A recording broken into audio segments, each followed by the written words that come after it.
L'eau a déferlé sans prévenir. Un grondement profond, presque surnaturel, s'est amplifié jusqu'à nous, ébranlant les murs de calcaire. Je n'oublierai jamais le fracas des flots s'engouffrant dans les galeries, dévorant l'espace avec une force implacable. En quelques secondes, le niveau de l'eau avait triplé, engloutissant les passages familiers et nous forçant à grimper sur une corniche, nos pieds glissant sur les parois humides. L'obscurité nous avalait tout entier, ne laissant que le bruit furieux de l'inondation et nos respirations haletantes.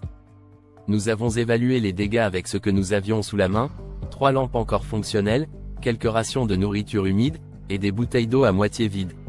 Une partie de notre équipement avait été emportée, les sacs flottant maintenant quelque part dans l'obscurité. La grotte, autrefois explorée avec une confiance naïve, était devenue un piège mortel. La recherche d'une sortie était désespérément chaotique. Chaque couloir inondé débouchait sur une impasse ou un éboulis. Les quelques passages étroits qui restaient libres nous conduisaient plus profondément dans le ventre de la montagne. L'angoisse s'installait peu à peu, surtout quand nous avons remarqué que l'air devenait lourd, vicié. L'oxygène s'épuisait, il était de plus en plus difficile de respirer, chaque inspiration semblait moins satisfaisante que la précédente. Mon esprit devenait flou, mes pensées s'enchevêtraient. L'un de nous a repéré un tunnel submergé. Nous savions qu'il n'y avait pas d'autre choix.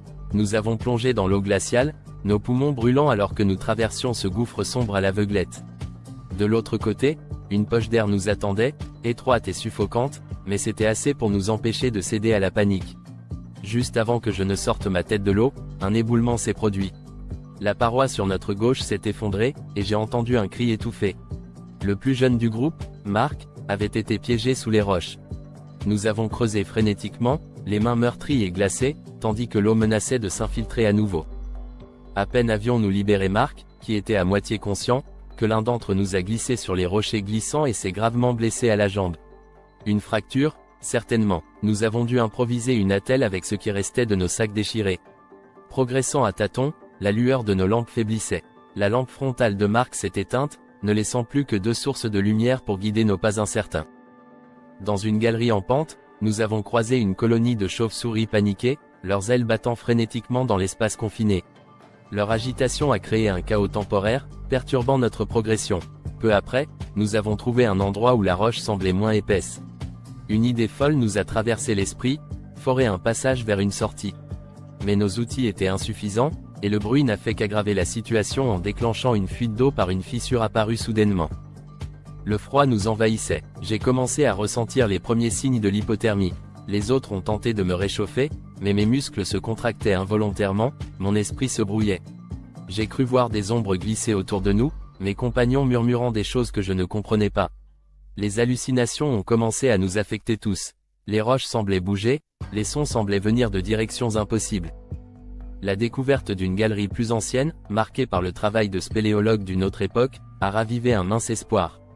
Mais cette section était en grande partie inondée et les parois paraissaient prêtes à céder à tout moment. En rampant à travers une crevasse, j'ai senti quelque chose se tortiller sous ma main, un nid de serpent. Leur présence inattendue a glacé le sang dans mes veines, et nous avons progressé avec une prudence désespérée. Le rationnement de l'eau potable était devenu critique. Il n'y avait plus que des flaques de boue épaisse, et chaque gorgée que nous prenions semblait insuffisante pour étancher notre soif. L'un de nous a tenté une ascension vers une fissure en hauteur qui semblait prometteuse. Mais le roc était traître, il a glissé et s'est blessé sérieusement au dos. Il nous a fallu chercher une autre issue.